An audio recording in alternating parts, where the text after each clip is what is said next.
Salut à tous les amis, aujourd'hui c'est une vidéo un petit peu spéciale.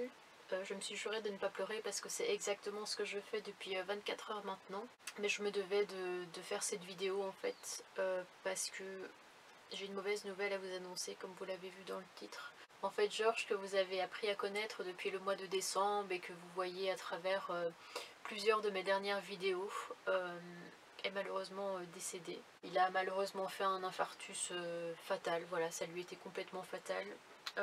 Vous allez le voir donc dans la vidéo de vendredi de demain. C'est un montage que j'ai fait, une vidéo que j'ai préparée et que j'ai postée, etc. et programmée avant d'apprendre son décès en fait.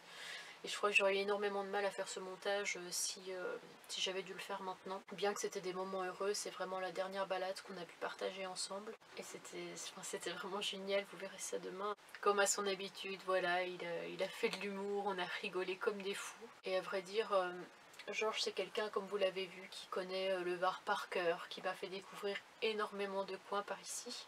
Il n'y avait pas un jour sans qu'il fasse une activité, il n'y a pas un jour sans qu'il aille à une expo, où il aille faire du paddle, ou qu'il aille faire de la piscine, ou qu'il aille voir ses amis, ou qu'il fasse de la randonnée, des balades, du vélo ou de la moto. Il avait toujours quelque chose à faire, il n'y a pas un jour où il restait chez lui enfermé. Et malheureusement c'est vrai que à Sillon-la-Cascade, il était très essoufflé, il a dû faire beaucoup de pauses. Et le lendemain j'ai pris de ses nouvelles, etc. Il me disait qu'il dormait beaucoup, il était très très fatigué. Et il avait rendez-vous, donc je ne vais pas déblater non plus sur sa vie, voilà, sur sa santé, mais en gros je déplore complètement les délais quoi. Je veux dire, quand on a quelqu'un qui est mal en point comme ça, qui va voir le médecin et que le médecin dit « Ah, bah non désolé, on peut pas avoir plus vite un rendez-vous au cardiologue que début mai ». En attendant, on l'a laissé dépérir. Je continue à la voir régulièrement au téléphone, par SMS tous les jours, etc. pour savoir s'il allait bien. Quand on a des proches qui ont des maladies ou qui sont âgés, etc., on sait qu'à un moment donné ça va arriver, on se prépare psychologiquement à ça. Mais quand on a quelqu'un qui finalement est en bonne santé, c'est vrai que là, ça a flanché quand même la dernière semaine, mais jamais de ma vie je me serais dit qu'il allait partir comme ça. Jamais de ma vie j'aurais imaginé ça en fait. Si vous saviez à quel point je regrette de l'avoir connu si tardivement. En même temps, ça pouvait pas en être autrement étant donné qu'il vit dans le Var et que c'est une région que j'ai découvert seulement depuis le mois de décembre. Et d'ailleurs, je l'ai rencontré tout à fait par hasard parce que j'étais sur un spot à Roquebrune. Roquebrune, justement, c'est l'endroit où j'ai appris son décès, donc tout commence, tout se termine là où tout a commencé. Parce qu'Idriss était parti voir ses enfants, alors il m'avait dit oui j'ai vu ton fourgon mais j'ai pas voulu m'arrêter parce que je voulais pas que tu prennes peur, comme là t'es toute seule et moi je suis un homme seul, etc. Enfin, il voulait pas que j'ai peur, donc on s'était retrouvés après à Roquebrune, on avait fait notre première balade ensemble. Et puis c'est là où il m'avait dit que ça faisait depuis vraiment les tout débuts qu'il suivait mes vidéos. Et il n'en ratait aucune, mais vraiment aucune. Et c'est arrivé des fois que j'ai pas de réseau, par exemple quand on a rencontré la Goliath Family, tout ça, à un moment donné je dis bah j'ai pas de réseau, je vais pas pouvoir poster la vidéo. Il était là, ah bah non pas question, hein, s'il faut tu viens avec moi avec mon Léon, son fameux van, on ira un petit peu plus loin et tant pis s'il faut faire des bornes, mais ta vidéo, moi je veux la voir ce soir à 18 h. Il était vraiment tellement gentil, qui était toujours prêt à venir en aide. Par exemple, encore une fois quand Idriss était voir ses enfants, il était je crois 2-3 h du matin et dehors il faisait -3. Et en fait ma bouteille de gaz se vide et je n'arrive plus à ouvrir le compartiment pour changer la bouteille de gaz. Donc je lui envoie un message, mais pas pour qu'il vienne, juste pour le prévenir en disant fais chier, je n'arrive pas à ouvrir ma trappe et à changer mon gaz. Et là le temps de changer, de buiner avec mon tournevis, mon machin, ça refonctionne. Je regarde mon téléphone et là il me dit bah attends je me prépare et j'arrive. À 3 h du matin, est-ce que vous connaissez quelqu'un qui ferait ça, si ce n'est un vrai ami? Très peu de personnes feraient ça à mon avis. Il était vraiment tout le temps prêt à rendre service. Alors je parle vraiment en mon nom, mais je parle aussi en nom d'Idriss, je sais pas comment on dit, enfin je parle aussi pour lui, parce qu'il est pas... ils se sont pas prêts en fait de parler devant la caméra, moi-même je ne me sens pas prête. Mais je trouvais que c'était plus approprié de vous l'annoncer avant la vidéo qui va arriver vendredi. Sachez que j'avais déjà mis le titre, j'avais déjà mis la miniature, etc. En fait, c'est comme s'il était encore vivant au moment où j'ai fait cette vidéo-là. Et je me rappelle que quand je lui disais, bah écoute, voilà quoi, début mai, mi-mai, si tout va bien, normalement on remonte en Normandie. Et il était d'une tristesse, vous imaginez même pas quoi.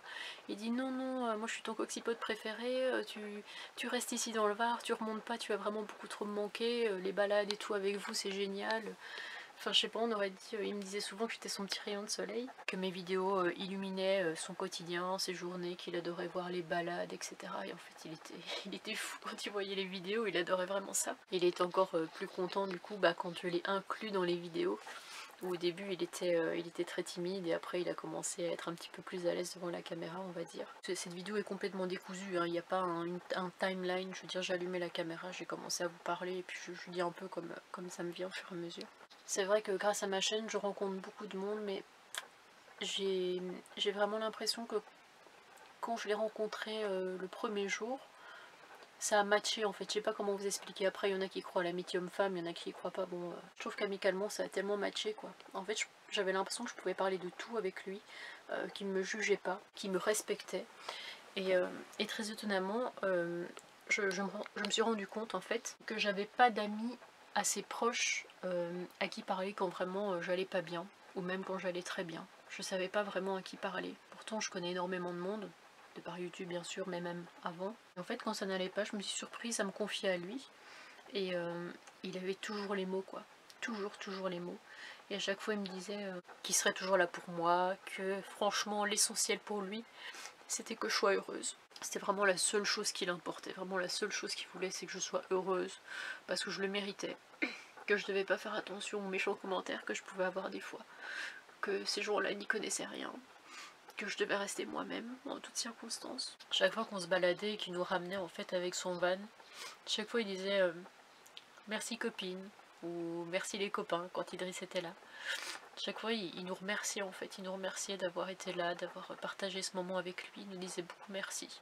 Georges c'était mon meilleur ami, vraiment j'ai jamais eu de meilleur ami dans ma vie. Et de là à me confier à quelqu'un et à m'ouvrir, et vraiment il connaissait toute ma vie quoi, je lui ai vraiment tout raconté. Ce matin je me suis réveillée, je me suis dit mais non en fait c'est un cauchemar quoi. On va me dire que c'est pas vrai, qu'en fait il va bien et tout. Et en fait non. Quand tu prends contact avec sa famille proche, ses amis proches, tu te rends compte qu'en fait non. Je voulais faire une capture écran dans une ancienne vidéo et puis on le voit arriver avec son fourgon comme ça sur le parking, Falcor qui court après tellement content de voir Georges.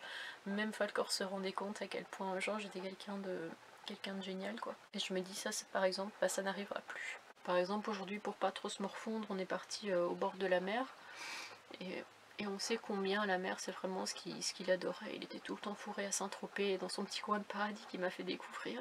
Il m'avait d'ailleurs dit quand on était posé là dans le sable, au bord de l'eau, que cet endroit était vraiment génial et qu'en été il n'y avait personne et qu'il était sûr et certain que son été il le passerait là au bord de la plage. Après si vraiment il vit après la mort, je suis sûre qu'il restera là-bas pour l'éternité parce que c'était vraiment un coin qu'il adorait et où il était souvent. Je fais que pleurer, on m'a dit pleure, ça fait du bien, ça libère. Écoutez, je ne fais que pleurer.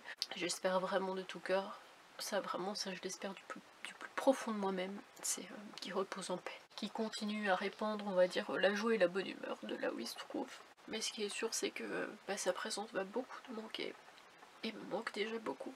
Donc voilà les amis, écoutez, je ne vais pas en dire plus. Je vous retrouve pour la vidéo de demain. Et regardez vraiment tous les beaux moments qu'on va passer.